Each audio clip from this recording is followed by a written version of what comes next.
Her son told the neighbor. Mom still thinks she owns the place. Gloria Sampson, retired librarian and widow, heard every word. She didn't argue. She didn't raise her voice. By week's end, the locks were changed, the deed was refiled, and Reed's key was useless. He'd laughed behind her back, until the county clerk stamped her name alone in permanent ink. She spent years holding that house together. Now, it held her, and no one else. All right, before we dive into this crazy story, do me a favor. Subscribe and tell us where you're watching from. Gloria froze halfway down the hallway, her laundry basket pressed against her chest. The hum of the dryer had just clicked off, leaving the house too quiet. Quiet enough that Reed's voice carried from the kitchen, sharp and careless. Mom still thinks she runs the house, he said, laughing into his phone. A pause. Then Paula's whispery tone floated back, tinged with a smile Gloria could practically see. Let her fold her little laundry piles. It keeps her out of our way. The basket in Gloria's arms trembled. A sock slipped off the top, landing near her slipper, but she didn't move. For a long moment she just stood there, staring at the wall where family photos lined the hall. Smiling faces from other years, birthdays and Christmas mornings that felt like borrowed memories now. She listened to Reed's laughter taper off. The sound had the same edge his father's once had when he wanted her to feel small, an easy, masculine confidence that assumed the world revolved exactly where he stood. Yeah, Reed said, his tone dripping with amusement. She still tells me where the garden hose should go. Like it's 1998. Gloria's grip tightened on the laundry basket until the plastic creaked. The house creaked back, its old bones echoing the strain. She remembered every check she'd written when they bought it together. Every month she'd scraped her librarian's salary to keep up the payments while Reed got back on his feet. He'd been a man of promises back then. Promises that faded as soon as the ink dried. Katie appeared at the other end of the hallway, earbuds dangling from her hoodie. She caught her grandmother's eyes, then followed the sound of her father's laughter. The girl's mouth pressed into a thin line. She didn't say a word. She didn't have to. The look said it all. I hear it too. Gloria forced a small nod, setting the basket down silently on the carpet. It's fine, sweetheart, she whispered, though no one had asked. Katie hesitated, then disappeared back into her room, the door closing with that soft final click only teenagers seem to master. Quiet, but definite. In the kitchen, a chair scraped. Reed ended his call. A refrigerator door slammed. The sound of his footsteps came closer, steady and unhurried. Gloria stayed still until he passed the hallway, barely glancing at her, muttering something about forgotten groceries. He didn't notice the sock on the floor. He didn't notice her at all. When the front door shut behind him, the house went still again. The silence that followed felt heavier than his words. Gloria exhaled slowly, picked up the sock, folded it in half, and set it on the banister. Her heart wasn't racing. It was something quieter than anger, something colder. She walked back to her bedroom. The same room she'd painted herself in 1986, the same nightstand that still smelled faintly of lemon polish. She knelt by the dresser, opened the bottom drawer, and pulled out a weathered accordion folder. The paper edges had yellowed with age. Inside were bits of a life she'd built. Insurance forms, tax receipts, a stack of old closing documents held together with a rusted clip. She carried the folder to her bed and sat down slowly, the springs sighing beneath her weight. Her fingers found the tab marked House. Behind a photocopy of the sale listing and a stack of home repair invoices, there it was, the original mortgage agreement. Reed's father's signature. Hers. No one else's. Gloria smoothed the page flat against the quilt, tracing her name where it looped across the bottom line, her initials in blue ink. Her handwriting. Firm, unmistakable. Outside, A gust of wind rattled the window pane, scattering brittle leaves across the porch. She thought about how many autumns she'd spent sweeping those same steps, telling herself family was worth the sacrifices, telling herself he just doesn't mean it that way. But he did mean it. And this house, these walls, knew the truth. She stood, the folder tucked under her arm, and walked to her closet. From the top shelf, she pulled down her old purse, the one she used for library board meetings. She slipped the mortgage copy inside, zipped it shut, and placed it neatly on her desk. The edges of the page peeked out like something alive, waiting. Gloria looked toward the hallway again. Faintly from outside came the muffled sound of Reed's car engine starting. She whispered to the empty room, almost conversationally. "We'll see who runs the house." The wind caught the curtain just then, fluttering it against her arm. The chill in the air wasn't from the window. It was from something waking up inside her. The house still slept when Gloria came downstairs. The sky beyond the kitchen window was the color of wet slate, streaked with a faint orange seam that hadn't yet broken into day. She moved slowly, slippers whispering across the linoleum, a mug clutched in one hand, the old folder in the other. She set both on the table, the same oak table she'd bought at a yard sale 30 years ago. Its surface bore tiny scars from Reed's toy trucks, from Katie's school projects, from years of breakfasts that used to mean something. She didn't turn on the overhead light. The small lamp over the sink glowed enough. She opened the folder. The paper smell rising like a ghost of old effort and ink. There it was again, her name, steady and certain. And under the flap, tucked behind a carbon copy of the payment schedule, a small square of yellow that caught the corner of her eye. A sticky note. Frankie's handwriting, bold, slanted, a little too confident for the tiny space it filled. "Don't let them forget who signed it first." Gloria smiled, though it wasn't quite joy. It was the kind of smile you make when something finally clicks into place. She remembered the day Frankie had written it, back when Reed first moved in after his divorce. Frankie had come over to help her reorganize papers, the way friends do when they sense something's brewing. Frankie had tapped the deed, grinning. "Keep this close, Glo. Men forget fast." And they had. She ran her finger along the ink as the coffee machine gurgled in the corner. The note had clung to the paper all these years, patient and invisible, waiting, like her. The refrigerator hummed louder. Upstairs, a door opened. Paula, maybe. Then heavier footsteps. Reed's. Gloria folded the sticky note back into place, pressed it down like sealing a wound. She straightened the papers and slid them into a new manila envelope. Clean edges. No wrinkles. When Reed came down, he didn't look at her. He moved through the kitchen like she was air. Opened cabinets, grabbed a mug, checked his phone. He didn't pour her coffee. Didn't even ask if she wanted any. "Morning," she said, her voice even. He grunted something that didn't reach words. She watched him fill his cup, spill a few drops, not wipe them. He left his wallet on the counter and his phone buzzing against the granite, answering none of it. The sound of his spoon clinking was the loudest thing in the room. When he finally glanced her way, it wasn't with hostility. It was worse. It was dismissal. That quiet brand of disrespect that erodes people grain by grain. "Don't forget the trash," he muttered, heading toward the door. "I won't," Gloria said. He didn't hear her, or he pretended not to. When the door shut, she breathed again.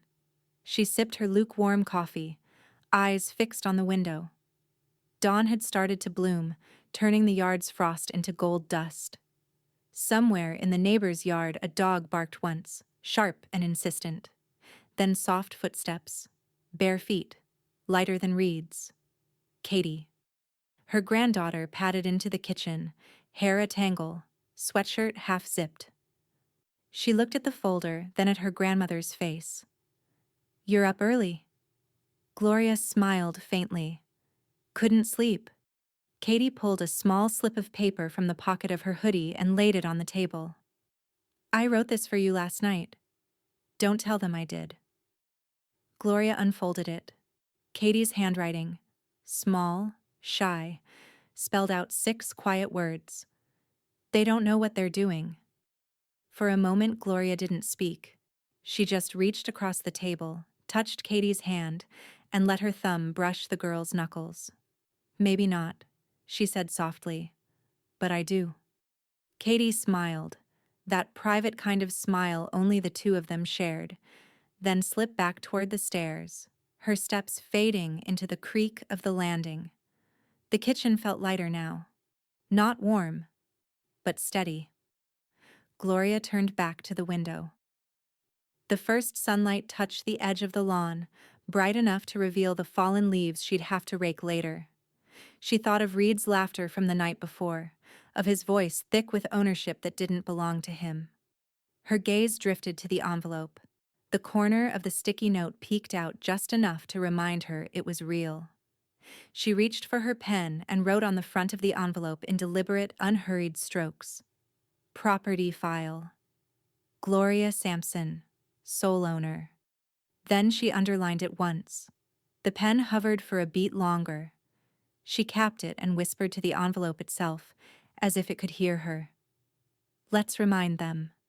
The wind off the Maumee River bit through Gloria's coat as she crossed the municipal parking lot. The sky hung low and pewter, the kind of Ohio gray that pressed everything flat. She tucked her envelope under her arm and kept walking toward the Lucas County title office, the words, property file. Gloria Sampson, sole owner, printed across its front like armor. Inside, the air was dry and faintly metallic, smelling of copier toner and cold coffee. The reception bell jingled as she entered. Rows of file cabinets stood like soldiers in a line behind the counter. A woman in her 50s looked up from her computer, bright eyes behind square glasses. Morning, the woman said, cheerful in that steady, unflappable way of people who've seen every kind of mess. What can we do for you today? Morning, Gloria replied, setting the envelope on the counter. I need to check the current title record for 1418 Maple Crest Drive. The woman typed quickly, the clack of the keyboard sharp in the quiet room. Her badge read, Janine Moore, Title Officer. Maple Crest, Janine repeated. Cute neighborhood. Big old trees, right? Used to be, Gloria said. Most of them came down in that ice storm 2 winters ago. Janine nodded sympathetically. The printer beside her came alive, coughing out sheets of paper. She gathered them, stapled them with precision, and handed them across the counter. Well, look at that, Janine said, tapping the first page with a perfectly manicured nail. Still yours, untouched. The words hit Gloria with a quiet thud of relief. Still hers, untouched. She stared at the paper, her name printed crisp and current at the bottom of the deed. No cosigners, no transfers.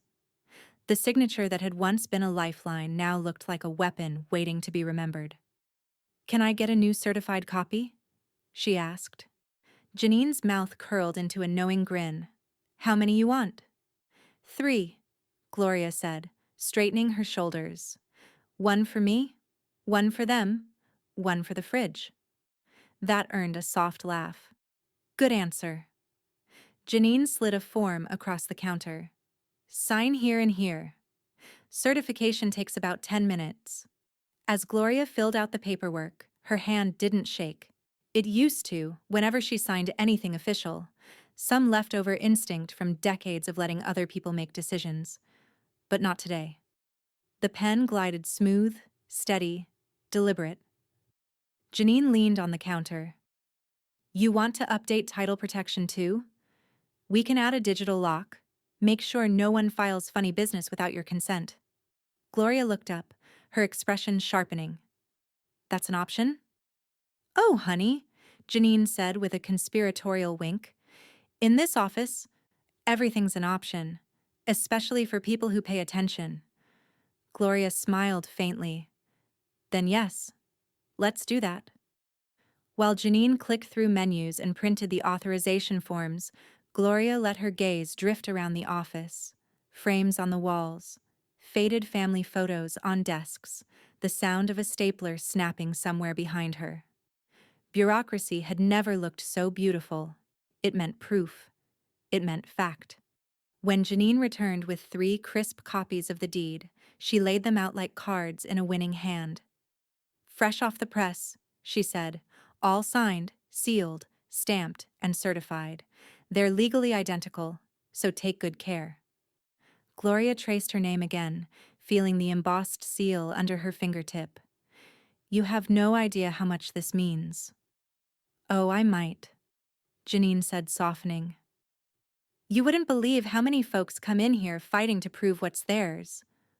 Gloria folded the copies carefully, slipped them into the manila envelope, and looked Janine squarely in the eye. I'm not fighting anymore. I'm reclaiming. Janine gave a small, approving nod. That's the spirit. Take your power, Mrs. Sampson. Gloria thanked her and turned toward the exit. Outside, the wind hadn't eased, but it felt different now. Less biting, more bracing. Her breath fogged the air in short, visible bursts. As she reached her car, she opened the envelope again just to see them once more. 3 clean, official truths lined up perfectly. Her fingers lingered on the one for them.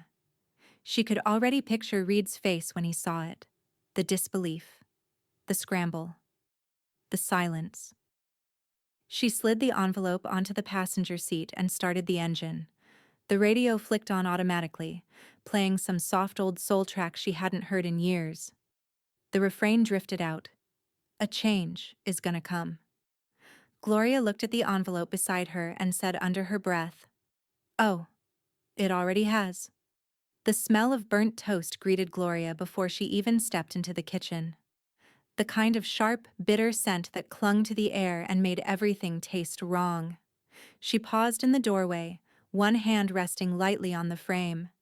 Reed sat at the head of the table, sleeves rolled up, a half-eaten breakfast scattered before him. Eggs gone cold, a phone glowing with numbers, a stack of bills that looked ready to draw blood. Paula stood by the counter, stirring coffee she clearly didn't plan to drink. Her robe hung open over a pressed blouse, a strange blend of indifference and control. "You overspent again," Reed said, voice rising as he jabbed a finger toward one of the papers. "The electric bill is triple what it should be. We can't just keep—" "I didn't overspend," Paula interrupted flatly. "Maybe if you stopped leaving the lights on every room you walk through." "Oh, for God's sake," he snapped. "I work all day. I have a right to use the damn lights in my own house." My own house. Gloria's pulse thudded once, hard enough she felt it in her palms. She crossed the threshold, calm and slow, her slippers barely whispering on the tile. The envelope from the title office sat tucked under her arm, edges perfectly aligned. Reed didn't look up. Paula did, her eyes darting, uneasy, as if she sensed something under the surface. "Morning," Gloria said simply. Neither replied. She moved to the cabinet, poured herself coffee from the pot. Black, no sugar. For a moment she just stood there, back turned to them, letting their voices fade into background noise. 2 people arguing about money in a kitchen she'd once chosen for its morning light. Reed slammed his pen against the table. "We'll need to dip into savings again." "You mean my savings," Paula said, folding her arms. Gloria turned, coffee in hand. "Seems like you both forget what's yours and what's not." Reed looked up finally, irritation flashing in his eyes. "Mom, not now, please. We're trying to deal with—" She set her cup down, pulled the envelope from under her arm, and placed it squarely in the center of the table.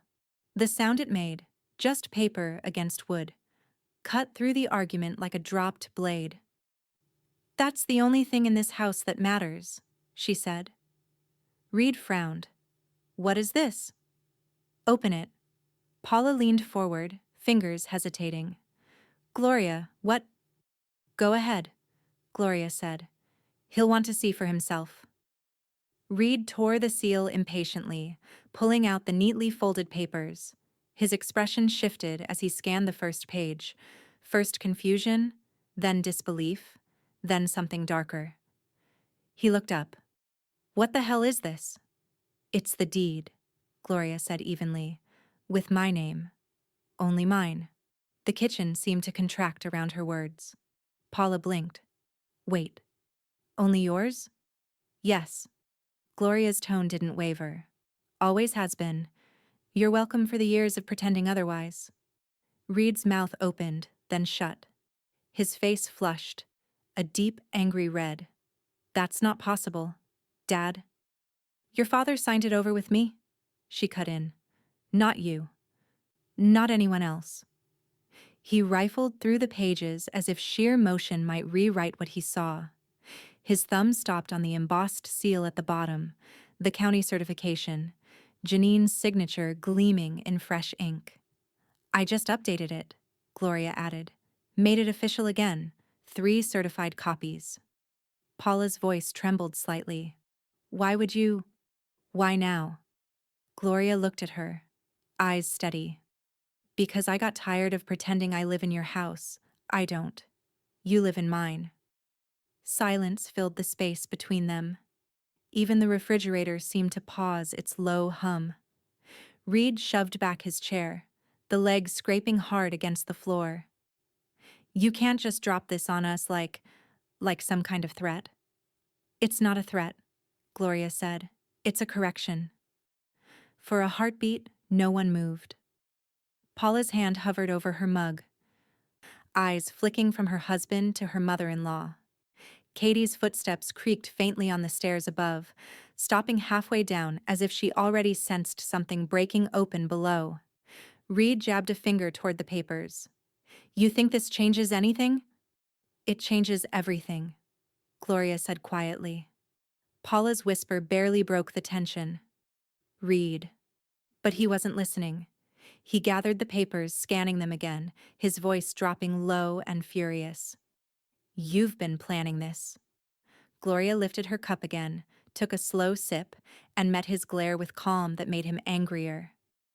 No, I've just been remembering. The day turned long and brittle. Reed had stormed out mid-morning, slamming the door hard enough to shake dust from the picture frames. Paula had followed a few minutes later, quieter, but with the same stunned look, as if the floorboards themselves had betrayed her. Now the house sat still. The afternoon light slanted low across the dining room table, catching the edge of the manila envelope where Gloria had left it. She stood at the buffet, drawer open, pulling out an expanding file that smelled faintly of ink and age.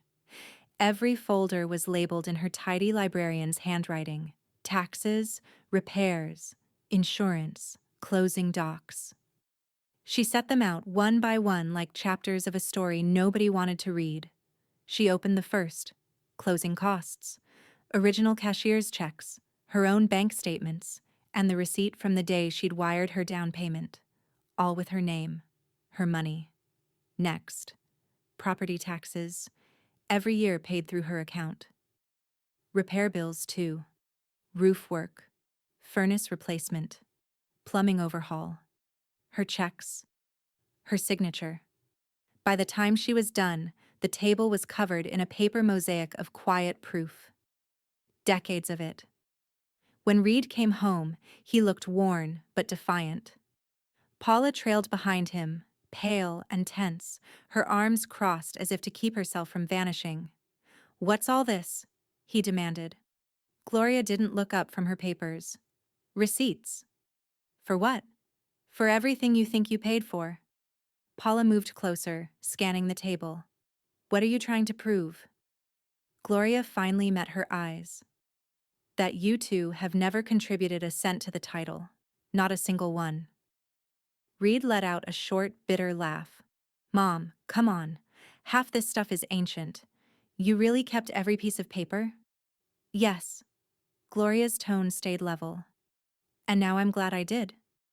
He looked at Paula, expecting backup, but she avoided his gaze. She'd seen enough to know. Gloria gathered the documents into neat piles again, aligning each edge with calm precision. "You've been living here under my roof for years," she said. "You treated it like you owned it. You didn't. I let you live here." Reed's jaw tightened. "You let us?" "Yes." Her voice didn't rise, didn't waver. "That's over." Paula's hand came to her mouth. "Gloria, wait. Surely you don't mean— I mean," Gloria said, sliding a legal pad toward her and uncapping a pen, "that you'll be getting a formal 30-day notice." Reed's face drained of color. "A what?" "30 days to vacate. I'm formatting it properly. Nothing personal. Just business." "You're evicting us?" His voice cracked halfway between disbelief and outrage. "Your own family?" Gloria kept writing, the tip of her pen steady on the yellow page. "You should know better than anyone. Family doesn't excuse ownership." "Mom!" "Reed," she said sharply without looking up. "Stop shouting. You've done enough of that in my kitchen." He froze. The old authority in her voice, something he hadn't heard since he was a teenager, cut straight through his anger. Paula sank into the nearest chair. "You can't be serious. Where are we supposed to go?"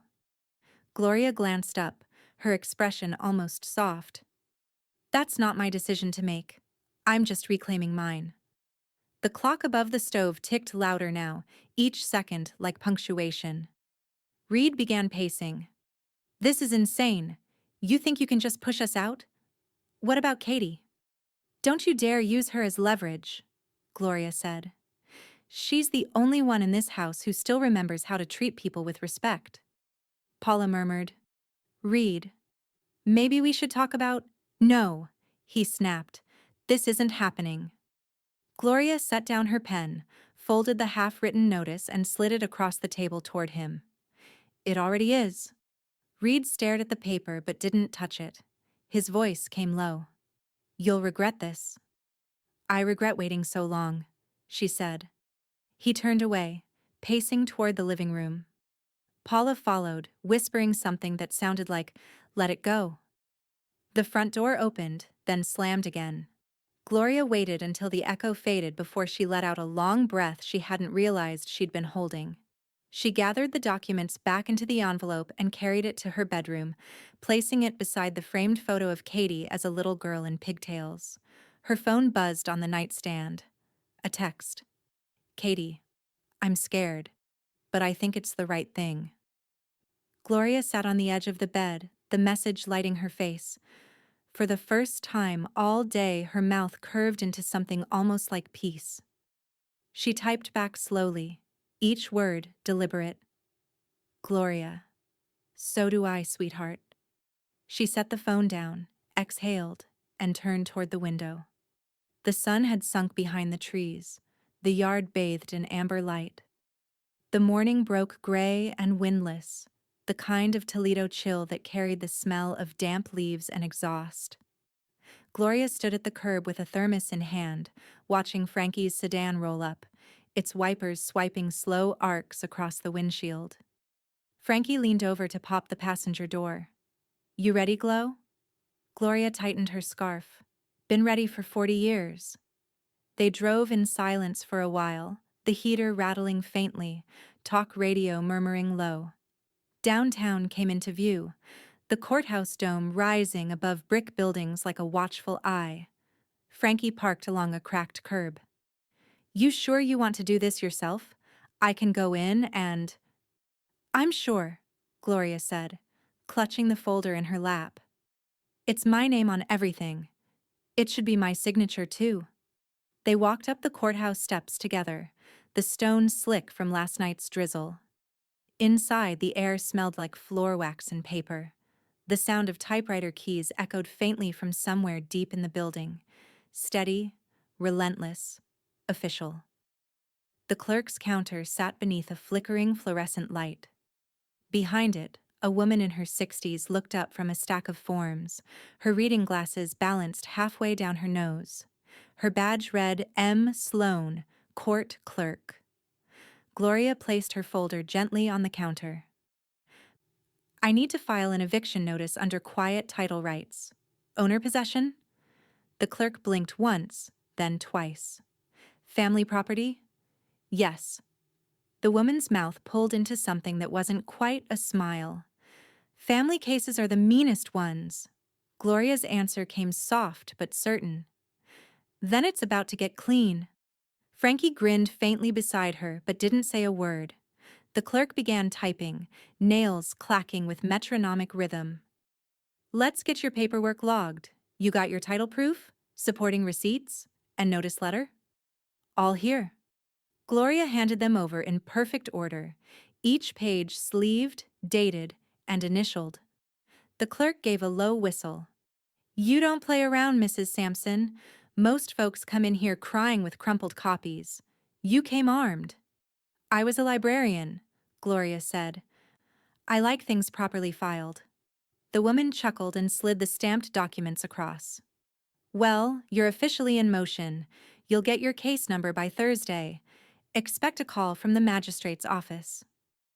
Gloria accepted the papers with both hands, careful not to smudge the fresh ink.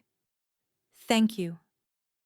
As they turned to leave, Frankie said under her breath, That sound you're hearing right now? That's justice starting her engine. Gloria almost laughed. Let's hope it's got gas. They walked out into the parking lot, the late morning light bright and unsentimental.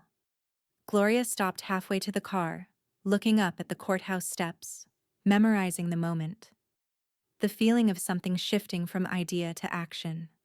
Frankie touched her arm. You all right? Gloria nodded. I am now. That evening, the house was unnervingly quiet. Reed hadn't come home for dinner. Paula moved through the kitchen like a shadow, lips pressed thin, a wineglass in hand. Katie stayed upstairs, the faint sound of her keyboard tapping behind a closed door. Gloria sat in her armchair, the stamped eviction papers resting neatly on the side table beside her glasses and the TV remote. She didn't watch the news. She just let the hum of it fill the room while she worked on her list. One column for what she controlled, another for what she'd take back next. At the top of the page, she wrote, Network access, utilities, keys, codes. By 10 o'clock, she was sitting at the computer desk in her den, logged into the router settings page. A few clicks later, the old Wi-Fi name, Sampson Family, disappeared. In its place, she typed, Deed holder only. She changed the password to something long, unguessable, and hit save. Then she opened the thermostat app. A few taps, and she revoked every other user's access but her own. The system pinged once. Done. Down the hall, a voice called out, tight with irritation. Is something wrong with the network? Paula? Gloria closed the laptop lid with a soft click. Not that I can tell, she said calmly. Everything's running just fine. A long silence followed, punctuated only by Paula's muttered complaint and the creak of the stairs as she went up. Gloria sat back in her chair, the house breathing around her, settling, cooling, shifting into her rhythm again.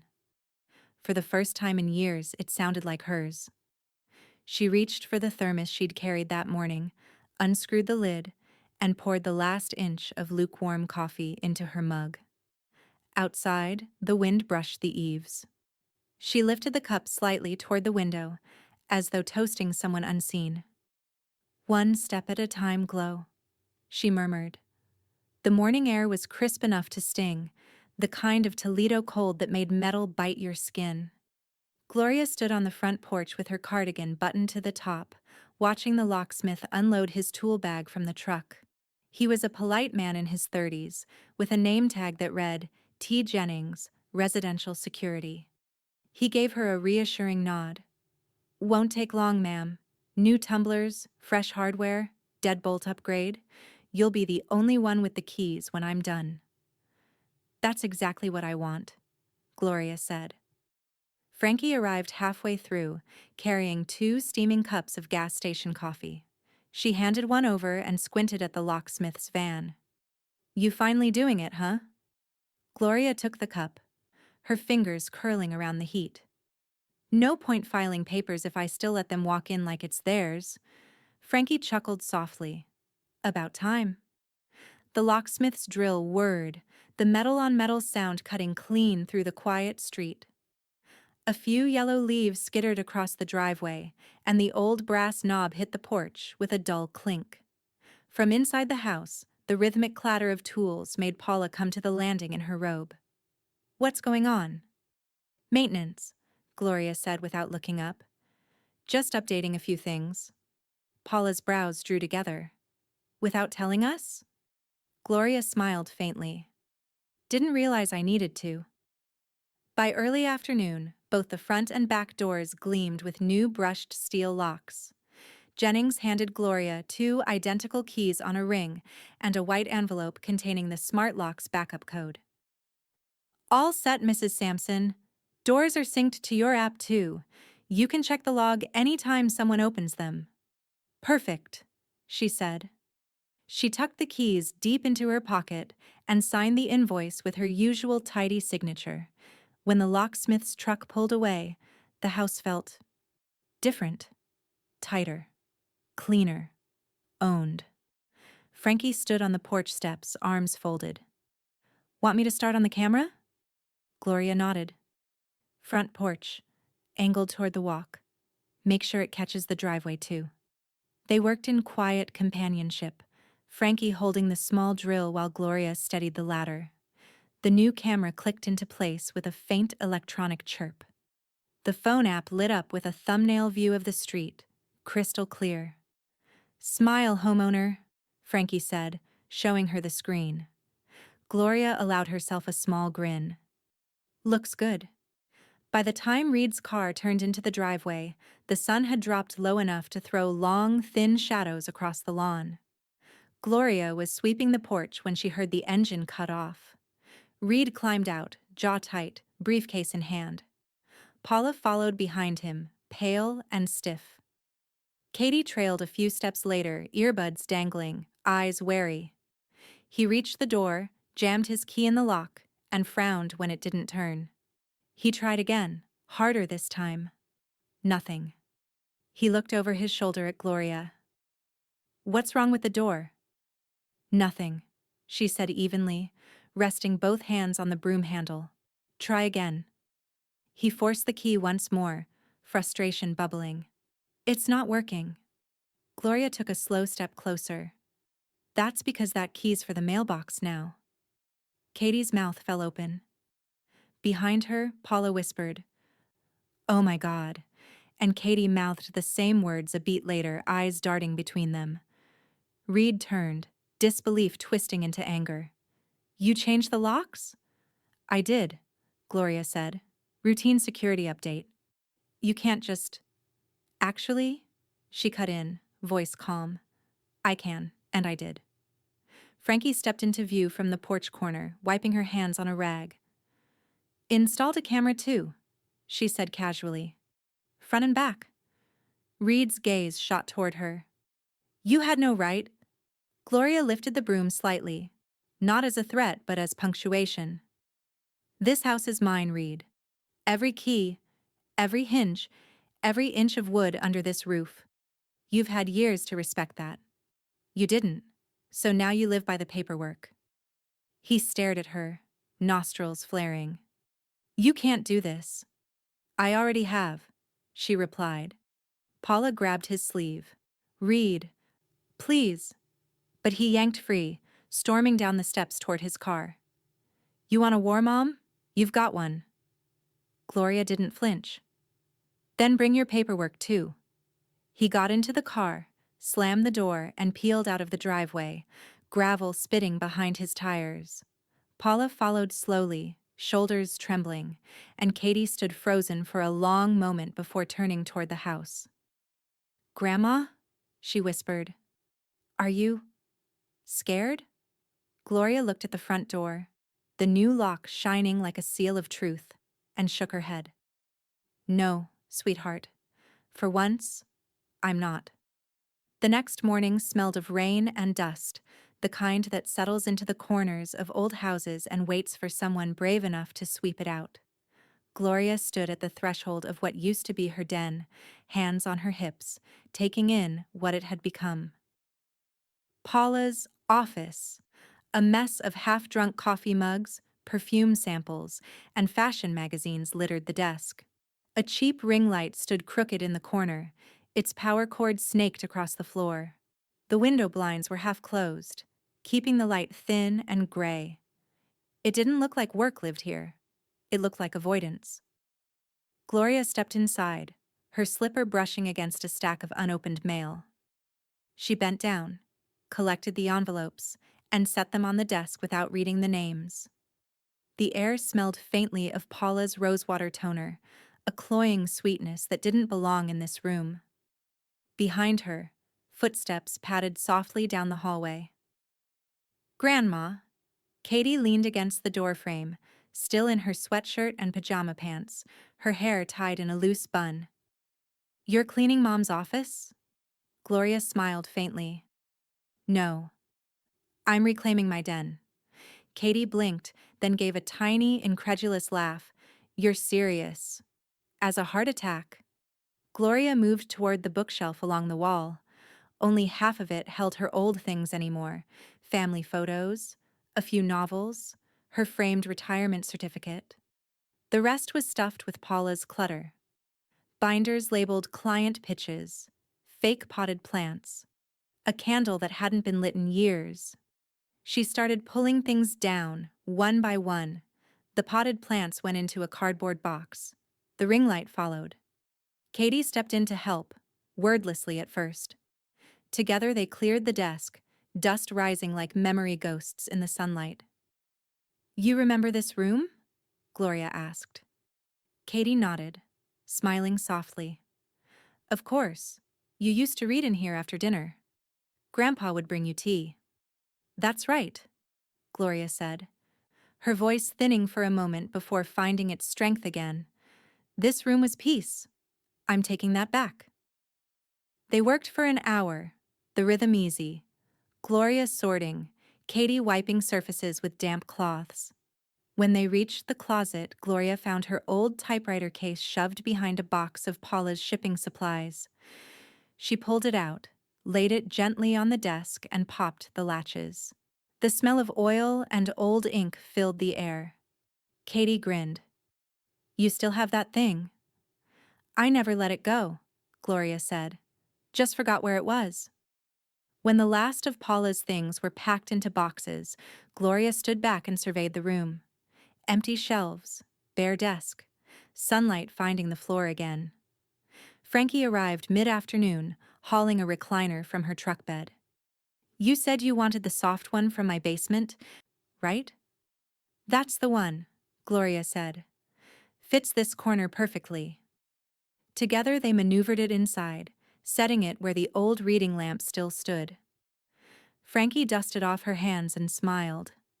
Looks like you again, Glow. Getting there? When Frankie left, Katie helped her shelve the books. Rows of mystery novels, local history, and a few old field guides from her library days. They filled the room with quiet purpose. Katie picked up one of the books, flipping through the yellowed pages. I used to sit on the floor while you read out loud. You'd let me pick the story. Gloria smiled, sliding another volume onto the shelf. You always picked the ones with clever women. I guess I learned from the best. Gloria turned, catching the flicker of warmth in her granddaughter's eyes. It never stopped being mine, you know, she said softly, nodding toward the room. Even when they filled it with noise, I just had to remind it who it belonged to. Katie crossed the room and kissed her forehead, gentle and sure. It remembers. For a long moment neither moved. The quiet was full. Not empty this time, but whole. Then Gloria reached for the lamp switch, flooding the room in soft gold light. She sank into the recliner, exhaling deeply. The leather sighed beneath her, familiar as an old friend. Katie looked around, smiling. Feels like home again. It is home, Gloria said, for those who respect it. The Lucas County Courthouse always smelled the same: dust, wax, and cold ambition. Gloria sat in the hallway outside courtroom 3B, hands folded neatly over her leather purse, her manila file beside her like a loyal companion. The air hummed faintly with the shuffle of clerks, the echo of heels, the whine of a copier from down the corridor. Frankie sat beside her, sipping coffee from a styrofoam cup. "You good?" Gloria nodded. "Just waiting for the truth to speak for itself." Across the hall, Reed stood with his arms crossed, dressed in a suit that didn't quite fit his anger. Paula hovered next to him, whispering, her eyes darting toward Gloria, then away. Katie wasn't there. Gloria had told her to stay home, to focus on school, to let the adults finish what they'd started. The bailiff opened the door. "Sampson versus Sampson, case 24 CV 8817. Frankie squeezed her hand. "Time to go clean house." Gloria rose, steady, the heels of her shoes clicking once on the tile before she stepped inside. The courtroom was small. The light filtered through tall windows that made everyone look half-transparent. Judge Hammond sat at the bench. Gray hair, no patience for nonsense. His voice was even, sharp as chalk on slate. "All right, let's proceed. Mrs. Gloria Sampson, you filed for possession under quiet title rights?" "Yes, Your Honor." He nodded, flipping through the case file. "And Mr. Reed Sampson, you're contesting this on grounds of implied tenancy and familial claim?" Reed straightened, jaw tight. "Yes, sir. I've lived in that house for years. I pay utilities. I've maintained it. She can't just—" The judge raised a hand. "We'll get there." The clerk handed the judge the thick packet Gloria had prepared. Every receipt, every tax record, every notarized copy from Janine's office. "Mrs. Sampson," the judge said, glancing over his glasses, "this is quite the archive." "I was a librarian for 40 years, she said. "I know how to keep a record straight." A faint chuckle rippled through the courtroom.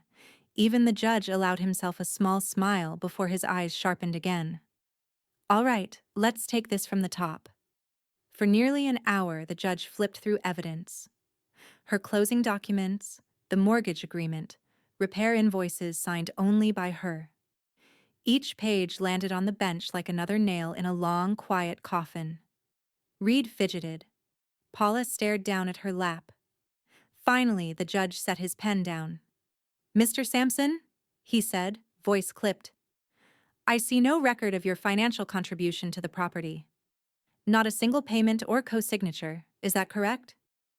Reed's face burned red.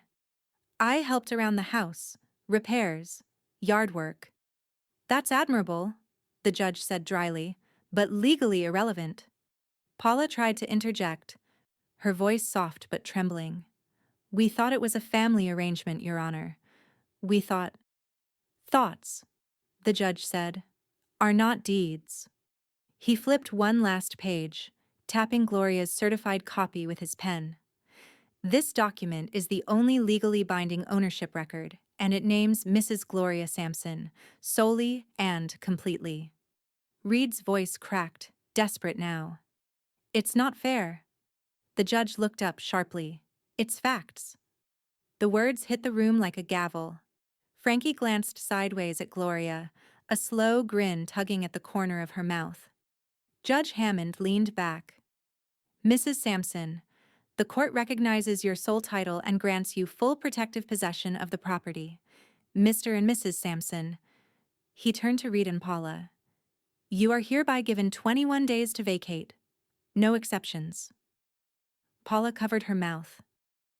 Reed's hands balled into fists on the table. "This isn't over," he muttered. The judge didn't even look up. "For your sake, I'd recommend that it is." He banged the gavel once. Case closed. Outside, the wind had picked up. scattering leaves across the courthouse steps. Gloria descended them slowly, file tucked under her arm, the sound of her shoes steady against the stone. Frankie walked beside her, radiant with satisfaction. "Well?" Frankie asked. Gloria exhaled, her breath turning white in the air. "It's done." "You sure?" Gloria looked up at the sky, a wide gray expanse stretching over the city. "The law says so. And the law keeps receipts." They reached the car, and as Frankie unlocked the door, Gloria's phone buzzed. A text from Katie. "Katie. Dad's furious. He's packing things. Paula's crying. Should I come to you?" Gloria stared at the message for a long moment, her reflection faint in the phone's screen. She typed back, deliberate as ever. "Gloria. Not yet. Let him face it. Come when the house feels quiet again." Frankie started the engine, the heater groaning to life. "What now?" Gloria leaned back against the seat, closing her eyes. "Now I start reclaiming peace." By the time Gloria returned home from her morning walk, the air inside the house felt wrong, thick and unsettled, as if the walls were holding their breath.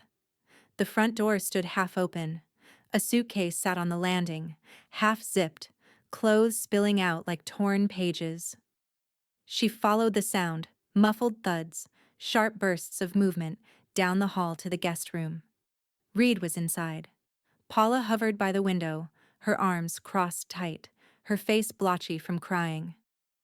The dresser drawers were open, their contents scattered across the floor, old linens, folded towels, one drawer cracked clean down the side. "Reed," Gloria said, her voice low but steady. "You don't need to do this." He didn't look at her.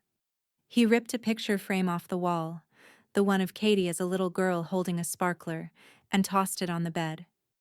"You made this impossible." "Stop," Paula whispered, her voice shaking. "Please, just stop." But he didn't. The sound of splintering wood filled the room as he shoved the dresser against the wall. Gloria stood in the doorway, gripping the edge of the frame with one hand, her breath measured. She felt no fear, only a cold, tired clarity. When he finally stopped moving, the silence was heavier than before. Paula sank onto the edge of the bed, staring at the damage. Gloria took out her phone. No emotion, no pause, just clicks. Photos of the drawers, the cracked mirror, the torn sheet. Every angle, every mark. Reed turned toward her, incredulous. "What the hell are you doing?" "Documenting," she said simply. "You think pictures will fix this?" "They already have." She stepped back into the hallway, still snapping. The carpet, the broken lamp, the dent in the wall. All evidence, all hers to keep. Paula buried her face in her hands. "I told you not to lose it." Reed didn't answer. He grabbed the suitcase, stuffing shirts and cords inside. His movements were jerky, graceless, anger collapsing into exhaustion. When he brushed past Gloria on his way out, she didn't move. The scent of his cologne, familiar, expensive, meaningless, lingered for a second before the front door slammed. Paula followed a moment later, her voice small. "I'll come for the rest tomorrow." "Take your time," Gloria said. "You've got 21 days, but I won't miss you after one." Paula flinched, nodded once, and left. The silence that followed was the cleanest thing Gloria had felt in months. Katie appeared at the top of the stairs, hesitant. "Grandma? They're gone?" "For now." Katie descended slowly, her eyes sweeping over the wreckage. "What did they do?" Gloria lifted her phone, scrolling through the photos. "They left me proof." "Proof?" "That they were never the caretakers they pretended to be." She hit send and attached the images to an email addressed to Janine Moore, Lucas County Title Office. The subject line read simply, "Property Update, Sampson Residence." She typed one sentence, "Add this to their record." Then she hit send. Katie sat on the bottom stair, pulling her knees close. "I'm sorry they're so awful." Gloria turned to her. setting the phone down. You're not them, sweetheart. Don't carry their shame. Katie's eyes shimmered. You really don't hate them, do you? Gloria sighed softly. No. Hate gives them space in your head. I'm clearing that too. Outside, the sound of Frankie's truck rumbled up the driveway. She came through the front door holding a small tool bag. Got your message? She said, looking at the broken drawer. Guess they didn't take losing well. Guess not, Gloria said. Can you install the new deadbolts today? Already in the truck. As Frankie worked, the steady sound of metal tools and the soft click of latches echoed through the house. With each new lock, Gloria felt something subtle and solid shift inside her, a quiet kind of ownership that no gavel or court order could give. When Frankie finished, she stood back and wiped her hands. All secure, feels tighter in here. It should, Gloria said. They can rattle all they want outside, but they don't get in again. Katie hugged her grandmother's arm. Does this mean it's over? Gloria looked at the sealed front door, the camera light blinking green in the corner. Almost. The next morning dawned sharp and clean, a wind cutting through the maples out front. The house, for the first time in years, felt still. Not the kind of stillness that hides tension, but the quiet that comes after a storm has done its work.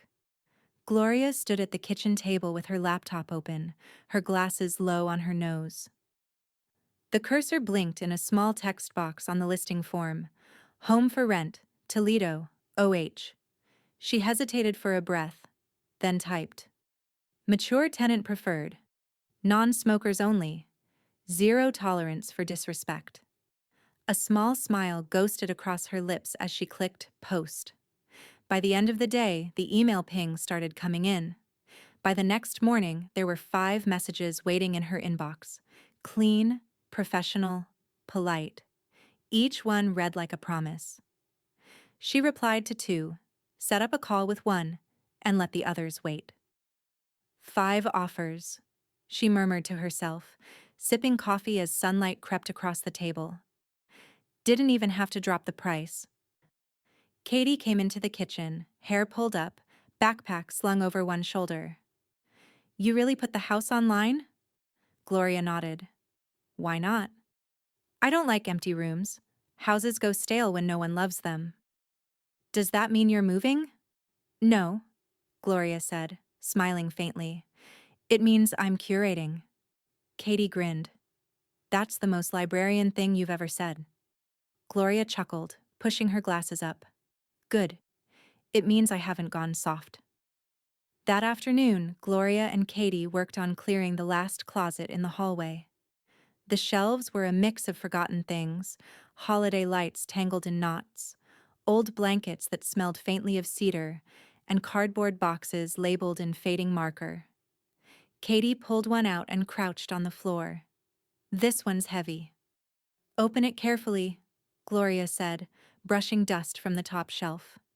Inside the box lay a stack of photo albums, their plastic covers yellowed around the edges.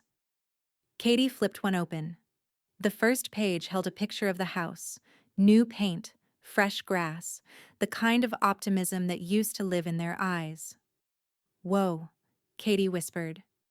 This was right after you moved in, wasn't it? Gloria knelt beside her, taking the photo gently. It showed a younger Reed, 10, maybe 11, hugging her waist. His grin was wide, his hair messy from running through the yard. Her own face was bright, tired but proud. She stared at it for a long moment. First day after closing, she said softly. He ran straight to the porch and told the mailman this was his house now. I didn't have the heart to correct him. Katie's voice came quiet. You could tell he loved you then. He did, Gloria said, her thumb brushing the edge of the photo. Children love easily. It's what they forget later that hurts. Katie leaned against her shoulder. Do you want to keep it? Yes, Gloria said after a pause. It's proof of something good before it all got tangled. They placed the photo in a smaller box marked Keep, and Gloria slid the others toward the door for donation.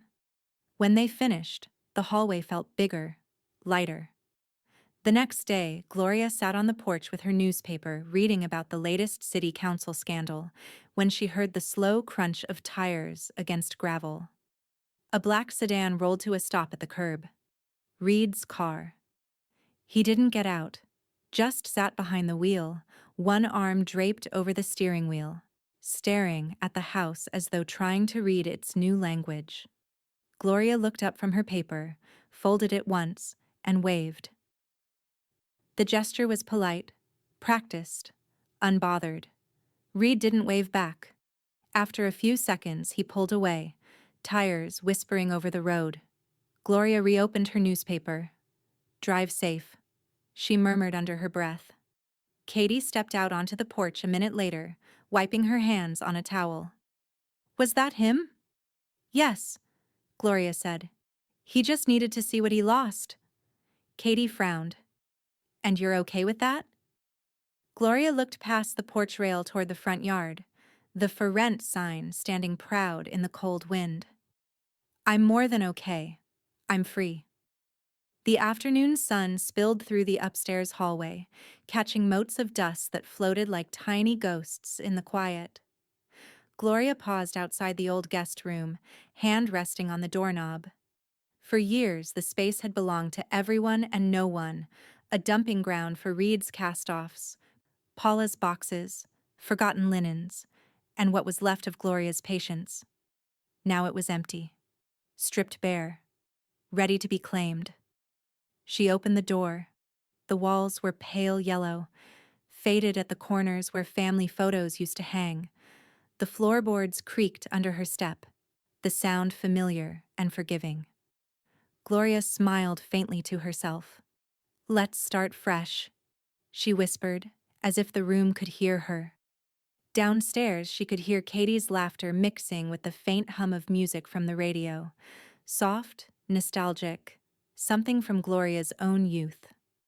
She followed the sound to the living room, where Katie sat cross-legged on the floor surrounded by open boxes of sketchbooks, colored pencils, and tangled cords. "Find your art stash again?" Gloria asked, setting down a mug of cocoa beside her. Katie looked up, smiling. "I thought I left all this at Mom and Dad's. Guess not." "Good," Gloria said, "because I've got a better place for it." Katie tilted her head. "What do you mean?" "Come upstairs, I want to show you something." When Katie stepped into the guest room, she stopped short. Gloria had already begun rearranging things, an old desk cleaned and polished, a sturdy lamp glowing warmly on top. Her father's cracked leather chair had been replaced by the soft recliner from Frankie's spare room. A folded quilt sat at the foot of the bed, the same one Gloria had stitched when Katie was born. Patches of blue, white, and soft green squares with careful, loving stitches. A power strip and a charger sat beside the desk. Beside them, a stack of clean sketchbooks. Katie's hand flew to her mouth. "Grandma, what is this?" Gloria stepped beside her, resting a gentle hand on her shoulder. "A space that's yours, for when you visit, study, hide from the world, or just breathe." Katie turned slowly, taking it all in. The smell of fresh cotton, the quiet hum of the lamp, the way the sunlight hit the far wall and turned it gold. Her eyes shimmered. "You did all this for me?" Gloria smiled. "Who else would I trust it with?" Katie tried to speak, but the words caught somewhere between gratitude and grief. A single tear slipped down her cheek. "I always felt safest in your part of the house." Gloria's hand moved to tuck a strand of hair behind her ear. "That's because it was always yours too." The girl broke then, softly, quietly, without drama. She wrapped her arms around Gloria, burying her face in her shoulder. Gloria held her, steady and sure, her hand tracing gentle circles across her back. When Katie finally pulled away, she laughed through the tears. You even got me an extra charger. Well, Gloria said, mock stern, I've learned that the fastest way to a teenager's heart is keeping their phone alive. Katie snorted a laugh, wiping her eyes. You're not wrong. Gloria moved to the dresser, opening the top drawer. Inside lay folded pajamas, extra socks, a spare toothbrush, and a small notebook with a floral cover. Katie peered in. What's this? Your sleepover drawer, Gloria said. Every girl needs one. You can fill it with whatever you want. Snacks, secrets, sketch pencils. This drawer doesn't tell tales. Katie grinned, running her fingertips along the smooth wood. You think Mom and Dad will be mad? They'll be too busy being sorry, Gloria said. Let them be. The two stood together, facing the room. Outside, the maple branches brushed against the window pane like old friends. The house, once heavy with resentment, now exhaled something softer, an earned calm. Katie turned to her grandmother. It's perfect. Gloria nodded. Then it's finished. They spent the next hour filling the room with small comforts. An old clock from the attic, a framed photo of Katie and Gloria in the garden, a jar of colored pencils sorted by hue. Every addition felt like sealing the space against the past. When the last picture was hung, Gloria stepped back. All yours, she said quietly. Katie hugged her again, whispering, Thank you. Gloria closed her eyes for a beat, letting the warmth of that thank you settle in her chest. The rain came steady that morning, a quiet percussion against the windows. Gloria sat at her desk, a cup of peppermint tea cooling beside her, the soft shuffle of papers filling the air. The house smelled of lemon polish and calm determination. She'd spent the last week making sure every drawer, every bill, every record was perfectly in order. What remained was one final act of housekeeping, the kind that didn't involve mops or brooms but ink and legacy. The file folder on her desk was thin but heavy with meaning. The top page read, Last Will and Testament, Gloria Jean Sampson. Her lawyer had emailed the draft that morning. All she needed to do now was review, sign, and file. Gloria adjusted her glasses and read each paragraph with the same precision she'd once given to library catalog cards. Every line reflected her choices, clear, deliberate, irrevocable. Under beneficiaries, she paused. Reed Sampson, removed. Katie Sampson, sole heir. Her pen hovered for a moment, not from hesitation, but from the weight of the act. This wasn't punishment, it was preservation. She signed the final page, her handwriting slow and steady. Outside, thunder rolled far off, low and deep. By late afternoon, Gloria stood once again inside the Lucas County Title Office. The air buzzed with the faint hum of fluorescent lights, and the smell of toner ink felt almost comforting now. Janine looked up from her computer, eyes widening in recognition. Well, if it isn't my favorite client, she said, smiling. Back to make things even more official? Gloria slid the new packet across the counter. You could say that. This is my updated title security filing and will confirmation, the last one I'll ever need. Janine flipped through the pages, nodding approvingly. You really don't do anything halfway, do you?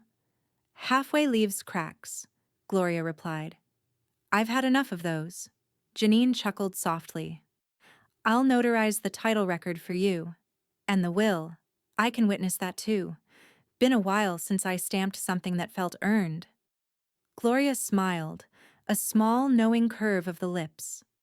You'd be surprised how much peace fits in a single name. Janine raised her brow. Katie? Gloria nodded once. She's the only one who's seen this house for what it is. Not a trophy, not leverage, just a home.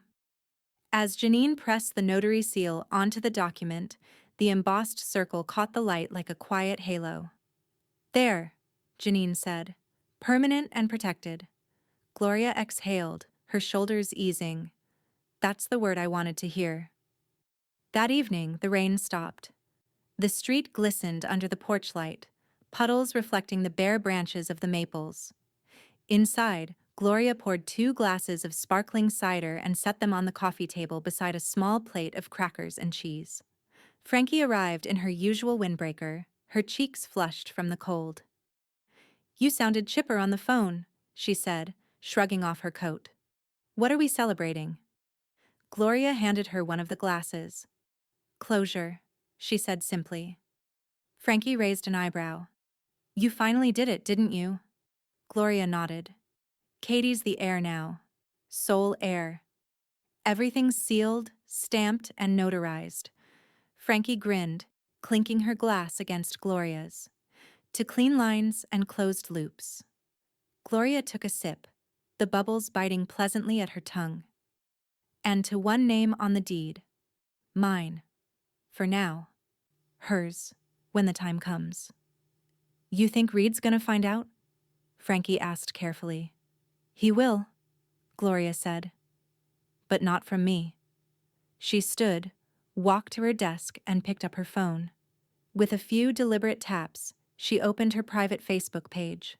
Friends locked, comments disabled, audience limited to those who mattered. She snapped a photo of the deed lying flat on her desk, the embossed seal shining under the lamp. She typed a short caption beneath it. "Still mine. Just more secure now." She hit post and set the phone aside. Frankie chuckled. "You really just did that." Gloria raised her glass again. "One name, one house, one boundary set forever." They drank to that, the cider fizzing softly in the quiet. Later, after Frankie left, Gloria lingered in the den. The deed still lay on her desk, the notary seal catching the last bit of lamplight. She reached out and brushed her fingers over the paper, tracing the embossed edges. A message notification blinked on her screen. She picked up her phone, expecting Frankie or Katie. It wasn't either. From unknown sender. Subject: house title transfer. Immediate review. Required message: Mrs. Sampson. A digital access request to your property file was logged at 11:04 p.m. The user entered your late husband's old credentials. Gloria's breath caught. She looked toward the dark window, the reflection of her own face staring back. The morning broke in soft gold, the kind of light that didn't rush the day, but asked permission to enter. Gloria stood in her hallway barefoot, the wood cool and smooth under her feet. Every creak, every quiet echo of her steps sounded like her own pulse syncing with the house's. No clutter, no tension, just space and silence that no longer demanded anything from her. She moved from room to room, touching things lightly as she passed. The counter gleamed, the scent of lemon polish still fresh. The windowsills were clear, her plants watered and thriving. The air itself seemed lighter, as though it had been holding its breath for years and finally exhaled. In the den, sunlight hit the record player sitting on the sideboard.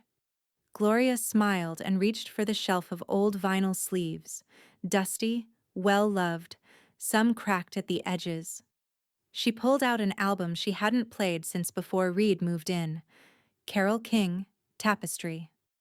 The first piano notes filled the house, warm and unhurried. Gloria turned it up, just enough to rattle the picture frames a little. The melody wound through the hall, soft but defiant. She swayed once, then twice, her steps small and rhythm steady. The sound filled the empty corners, replacing old voices that had lingered there too long. When the doorbell rang, she almost didn't hear it over the music. She turned the volume down slightly and opened the door to find Pearl Jenkins, her neighbor from 2 houses over, balancing a loaf pan in her hands. "I was in the baking mood," Pearl said, smiling wide. "Pumpkin bread. The good kind. Extra nutmeg." Gloria laughed softly. "You always know when I need something sweet." "I saw the new sign out front," Pearl said, stepping inside. "Thought you might be celebrating." "Something like that," Gloria said. They sat at the kitchen table, the record still humming faintly in the background. The smell of pumpkin and cinnamon mingled with the faint tang of coffee. Pearl leaned her elbows on the table. It feels different in here, quieter. Gloria sliced the bread, handed her a plate. It is quieter, she said, but stronger too, like the house finally learned how to stand up for itself. Pearl chuckled. Or maybe the woman who owns it did. Gloria's smile widened. Maybe both. They ate in companionable silence for a few minutes until Pearl glanced toward the hallway. You ever hear anything back about that title nonsense Janine mentioned? Gloria's knife paused over the loaf. Nothing yet, she said carefully. But I changed every password, every access key. If they're still trying, they're doing it from the outside. Pearl nodded slowly. You'll be fine. Houses have long memories. They know who's good to them. Gloria let the words settle. She believed them. Later that afternoon, Katie arrived after school, cheeks pink from the cold, her sketchbook tucked under one arm. I made you something, she said, pulling out a fresh page. It was the house. Detailed, deliberate, the kind of drawing that came from someone who really saw it. The siding lined cleanly, the porch light glowing faintly yellow, the front door slightly ajar. Above the gable, in Katie's neat handwriting, were 3 words. My real home. Gloria's throat tightened. It's beautiful. Katie grinned. You can hang it wherever you want. Maybe near your reading chair? Some things don't get tucked away, Gloria said. They deserve a frame. Together, they found an old frame in the closet, one that once held a photo of Reed's graduation, and slid the drawing inside. Gloria wiped the glass clean, hung it on the wall above her writing desk. Katie stepped back. Perfect. Gloria looked at it for a long time, her hand resting lightly on the frame. Now it's official, she said. Every wall in this house finally knows its purpose. The record still spun softly in the background, the track changing to You've Got a Friend. Frankie stopped by around dusk, letting herself in through the back door with a single knock. Hope I'm not interrupting, she said, carrying a bag of groceries. Brought soup fixings. And that hammer I forgot last time. You're right on time, Gloria said, smiling. Frankie set the bag down, her eyes moving around the kitchen, then up the stairs where faint laughter echoed from Katie's room. It's quieter here, she said finally, but stronger. Gloria poured her a cup of coffee and nodded. Exactly how I wanted it. They stood together in the doorway, watching the light fade from the yard. The porch camera blinked once in the corner, a small red glow that reminded Gloria she was still being watched, but this time by her own design. The morning light came soft and sure through the kitchen window, glancing off the stainless steel sink and catching on the quiet gleam of new locks. Gloria stood in her robe, pen in hand, checking her last item on the list taped to the fridge. Update emergency contacts. Change digital codes. Reprint deed copy. One by one, each task earned a small, satisfied checkmark. The tablet on the counter glowed faintly, displaying the new lock dashboard. Front door, back door, garage, all coded and renamed under a single header. Sampson, primary owner. It felt clean, simple, absolute. Gloria sipped her tea, letting the peppermint warmth settle her chest. For the first time in a long while, the word secure didn't sound like defense. It sounded like rest. By noon, she'd finished her final walkthrough. She moved room to room slowly, deliberate in every step, her bare feet whispering across the polished floor. The den. Books straightened, the lamp turned low. The kitchen. Dishes stacked, counters clear. The hall. Quiet and wide. The air sweet with lemon and something faintly floral from the open window upstairs. When she reached her bedroom, she stopped for a moment by the framed drawing Katie had made. My real home. She adjusted the corner of the frame just slightly, then smiled at her own fussiness. "Still the librarian," she murmured. Downstairs, the front door opened with a soft click, and Katie's voice carried in. "Grandma, I brought lunch." Gloria came around the corner to find her granddaughter holding 2 paper bags and grinning. "Grilled cheese and tomato soup," Katie said. "You're the only person I know who still likes it as much as I do." "I trained you well," Gloria replied. They ate at the kitchen table, the window cracked open to let in the sound of the wind in the trees. Katie dipped her sandwich in her soup and smiled. "Feels weird being here without them," she said softly. "Good weird." Gloria nodded. Houses remember their owners, but they also forgive. After lunch, they moved to the living room and put on an old VHS tape, To Kill a Mockingbird, its edges fuzzy with age. They curled up under a quilt, the sound of the film filling the space with its black and white comfort. Katie leaned her head on Gloria's shoulder halfway through. "You know," she murmured, "it's nice when it's just us." "It's what it was always meant to be," Gloria said, brushing a crumb from her granddaughter's sleeve. When the credits rolled, the house was quiet again, but not empty. Just settled. Later that afternoon, Gloria stood at the window, looking out at the "For Rent" sign, now marked pending. A new tenant had already passed the screening, a retired art teacher named Marjorie Bennett. Her references were pristine, her message polite. "I'd treat your home as carefully as my own." That was all Gloria needed to hear. The viewing was scheduled for the next morning. She'd already set out a tray with a teapot, 2 cups, and a printed packet labeled "House Notes, Gloria Sampson." Katie appeared beside her, arms crossed, eyes scanning the yard. "You think she'll like it?" "She'll love it," Gloria said. "This house knows good hearts when it meets them." Katie smiled, then looked toward the driveway. "What happens when I'm old enough to have my own place?" Gloria reached for her hand. "Then this one will still be waiting. Some things don't expire." That evening, the light softened into gold again. Gloria sat at her desk, a fresh pot of tea steaming beside her. She placed the latest certified copy of the deed in a clean glass frame. The embossed seal caught the lamp's glow, a quiet shimmer of triumph. Her name, Gloria J. Sampson, stood alone, unwavering.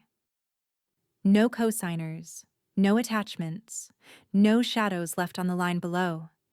She reached for her pen and wrote on a small note card that she slid behind the frame. One name, one house, one boundary, set forever. She took a sip of her tea, closed her eyes for a moment, and listened to the low hum of her home. Pipes settling, the wind brushing the siding, the faint click of the thermostat she alone controlled. Behind her, the soft thud of footsteps came down the stairs. Katie, ready for their evening ritual. "Movie night, round 2?" Katie asked, smiling. Gloria turned in her chair. "You pick." But no horror. Katie laughed. "Deal." As her granddaughter disappeared into the living room, Gloria looked back at the framed deed once more. The light hit the glass just right, her reflection layered faintly over the printed seal. For the first time in her life, she saw herself exactly as she'd meant to be, steady, unshakable, and free. Her phone buzzed once, a news alert about a storm expected over the weekend. She smiled, silenced it, and took another sip of tea. Outside, the porch camera blinked its quiet, steady green, recording peace instead of intrusion. Gloria leaned back in her chair, let the last of the daylight pour across her desk, and whispered to the stillness around her. My son laughed. Mom still thinks she runs the house. She smiled. He stopped laughing when the deed arrived in my name only.